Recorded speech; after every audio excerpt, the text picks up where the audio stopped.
Hi, Vision Prep family. It's Miss Phillips. I hope you enjoyed the read aloud from last week. I have something different for you this week. This week, I wanted to talk with you guys about two different things. The first is I wanted to tell you that all the national parks in the United States and national monuments, these really amazing places that have been set aside for years and years, used to do junior ranger programs. And that meant that anytime you went and visited a national park or a national monument or a national area, that you could get sworn in by a real national park ranger as a junior ranger. And all you would have to do is go to the visitor center and complete a few activities on site at the park, and then come back, show them the park ranger that you finished it, and then they give you a badge and swear you in to serve and protect the natural areas in our country.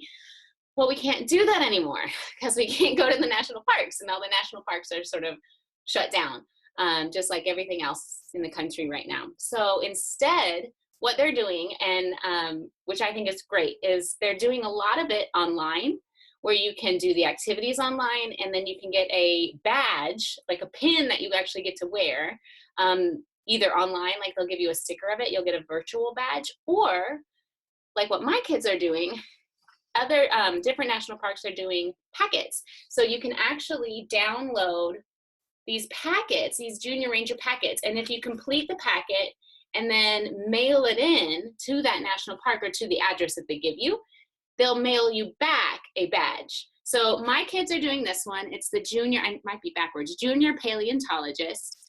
And it's got a whole bunch of really fun activities. It's not boring. It's not lame. It's actually really fun. There's word searches, there's puzzles, there's secret codes, there's diagrams, there's pictures, there's mazes, there's really cool information, lots of fun stuff in here. Baxter's about halfway through this one. We're working on it together, but it's for all ages for elementary school, so 5 to 12. So you might need help, you might be able to do it on your own. I'm actually gonna link this at the end of the video today for you, because this junior paleontology packet is going to go hand in hand with the demonstration I'm going to show you today. So what's a paleontologist? What demonstration am I showing you today? Well, a paleontologist is a scientist who studies fossils, not just dinosaurs. A lot of us think paleontologists are just scientists that study dinosaur fossils. Well, that is a lot of what they do. They study any fossil that they find. So if they find a fossil of a fish, if they find a fossil of an ancient prehistoric mammal, so any fossil that they find goes in their realm of science. So paleontologists study all fossils. But from our conversations this year, a lot of us know where fossils are found. Do you remember where we find fossils? Do we find them in the air? Do we find them in the dirt? Do we find them in rocks? Where do we find these fossils? Do you guys remember? In rocks. Yes, we find fossils in rocks. So paleontologists do a lot of digging, a lot of searching and working through rocks. So what I'm going to show you today is a demonstration on how mountains, called folded mountains, they're a specific type of mountain, how they are created. What does that have to do with paleontology? Well, paleontologists also know a lot about geology, and geology is the study of Earth. Earth rocks, dirt, wind, water, all of the Earth. So geologists study the Earth. Paleontologists study fossils that are found in the Earth. So they actually, their knowledge goes hand in hand, and they sort of cross-pollinate, as it were. So I'm going to show you how folded mountains today are formed. Folded mountains are formed when two tectonic plates, right? Remember we talked about how we are little puzzle pieces, the crust of the Earth, the land of the Earth, is these little puzzle pieces floating on the magma, floating on the mantle underneath us, right? Floating on that lava. And as they're floating, sometimes they bump into each other. Sometimes they go underneath. Sometimes they go slide past each other. And sometimes they go away from each other. Folded mountains are formed when two convergent or coming together plates push up. Okay, sometimes at convergent boundaries, they come together and one goes under, okay? Sometimes they come together and they push up and make mountains. So that's what I'm gonna show you today, is these folded mountains. And just from this quick demonstration with my fingers, can't really see why they're called folded mountains. But after this demonstration, I'm going to give you a chance to think, why would they call these folded mountains? Because you're going to see that it's pretty self-explanatory from this demonstration. Now, this is something you can do at home. All you need are some towels or some rags or some t-shirts or some sheets, anything that's a fabric that's kind of soft that you can push around, and maybe two people. I'm doing it with one person and a wall who's going to pretend to be the other person, and that's it. That's all you need, and to make this demonstration and see for yourself how folded mountains are formed. So let me move this down here. Got my setup here on the floor.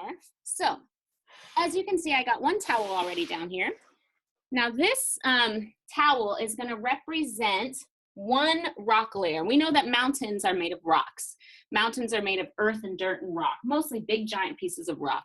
But we also remembered from our conversations in class that rock gets laid down, sediment that gets laid down, and then it creates these layers. So mostly folded mountains, you're going to notice these layers that you see that get moved and pushed around. So this is our first layer, okay? And then let's pretend a million years go by, another rock layer gets laid down. Okay, 1, 2, and a couple thousand, 100,000 years go by. Here comes another rock layer right on top there, and another rock layer. So we got 4 layers so far. Trying to get these as flat as I can, and you'll want to as well when you do the demonstration at home. And then the last layer on top. So I got towels of different colors because I had them. If you're doing this at home and all your towels or shirts are the same color, that's fine. You will still be able to get this demonstration done and see what we're trying to do. So we have 1 rock layer, 2 rock layers, 3 rock layers, 4 rock layers, 5 rock layers. Now, what we're going to show you is that this wall is going to be one plate that's moving this way, and I'm going to be pushing these towels toward the wall. And that's going to pretend or be the demonstration to show you how these converge, how these plates come together and what happens to the land in between these 2 plates coming together. So this is the land, this is the rock layer, and this is a plate, and I'm going to be a plate over here. And when they come together, what happens to these rock layers in the middle? So here we go. I'm pushing from one side. The wall, if I had another person, they'd push as well toward me, but because I'm by myself, we're using the wall. So I'm going to just push slowly so you can see. Uh-oh, what's happening? Oh, interesting. You can see the colors. Keep watching, keep pushing. Now I kept my wrists on the ground. I didn't lift anything up. I didn't push down, push out. I pushed straight. Whoops. Keep that up there. So what do we notice? Here's a cross section, okay?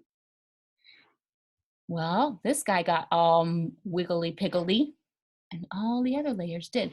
See, this one, not so much. It looks smooth, right? So this would be like the top of the mountain. If we were standing over here, this is my little finger person, and we looked out, and we might just see like a nice mountain covered with trees or animals living right here, right? But if we were able to cut that in half and look at the side, this is what we would see is going on underneath. So it looks calm up here. This looks like a nice thin layer, nice smooth layer, excuse me. But if we cut it into a cross section, this is what we would see going on, all the layers underneath. So, told you these are called folded mountains. Why do you think they're called folded mountains? I'll give you 5 seconds, maybe. Tell yourself, tell the cat in the room, tell your dog, tell your parent, tell your brother, tell your sister why you think these are called folded mountains.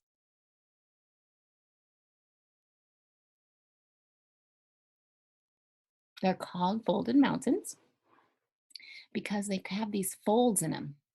Now, we did this with towels, but the earth and the crust and the plate tectonics push these giant layers of rock.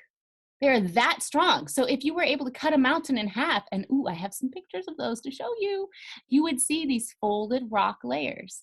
I mean, it's really impressive. So even though you might see a smooth mountaintop on the surface of the earth, underneath that rock, there's some crazy stuff going on. Okay, so some folded mountain examples. Let me get back up here.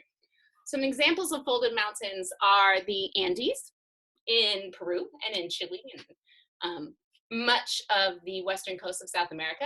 The Himalayas, they're folded mountains, and the Himalayas are actually still forming. The Himalayas are the youngest mountain range on the planet, which is why they're so tall. They're still getting pushed up. They're still getting folded. They're still forming. They raise a couple inches. I think it's about 1.5 inches every year. One of you with Google at home, you can fact check for me, find out how high the Himalayan mountains get every year on average, and the coastal range in California where I'm from. So what I'm going to show you next are some pictures that I took and my dad took on some of our travels. We went to Peru last year and flew over the Andes and spent some time in the Andes as well. So I have some pictures of those for you, of the folded mountains of the Andes. And as you look at them, they're mostly from the plane, so it's looking down. I want you to look at these pictures and see if you can tell where these folds might be, where they are, and what they look like on the surface as you're observing these pictures. And then the coastal mountains in California, I have a picture of a cross section for you. So it's gonna look a lot like these towels. You're gonna really see the folds and the layers of these rocks. So I want you to look really close at that one especially, so you can see those folds and those layers and how they twist and turn, and it's really cool. And then at the end of that, I'm gonna link to you the website so that you can download this and print it at home if you're able to. And if you complete the activities, I'll put the mailing address there as well so that you can, when you're done, you can mail this in and then get your junior paleontologist badge. It's really cool. And there's hundreds of them. It seems like maybe not 100, but there's like dozens of them that you can collect. So you can go to all different national parks and collect all these different badges after you complete these packets and these activities, which are so fun. Okay, guys. Folded mountains, so cool. Up next, you're going to see the pictures. You'll see the junior paleontologist that'll hook to you guys, and then I'll have another demonstration for you next week. Bye. Okay, so here we have a diagram of folded mountains and how they are formed. You can read the captions there on your own, but what I really want you to look at is the folding going on underneath and how it creates these ridges of mountains and how they get pushed up on the surface. So here's a real life cross section of a real life mountain. That's a folded mountain. You can really see the folds really clearly in this picture. Those S curves from this mountain. Really, really impressive. Such strong forces. This is a picture I took of the Andes Mountains from the airplane. You can look down sort of in the valley there at the bottom left and see the ridges of mountains and how they got dramatically pushed up on the right-hand side. Really impressive folding going on here. There's lots of different levels of folding. On that bottom left-hand side, there's shallow folds, and on the right-hand side where the mountains are higher, they got pushed up even higher. Here's another version. You can see the sort of apex, the top of that mountain there. You can see some of the folded rock actually pushing up from weathering and erosion.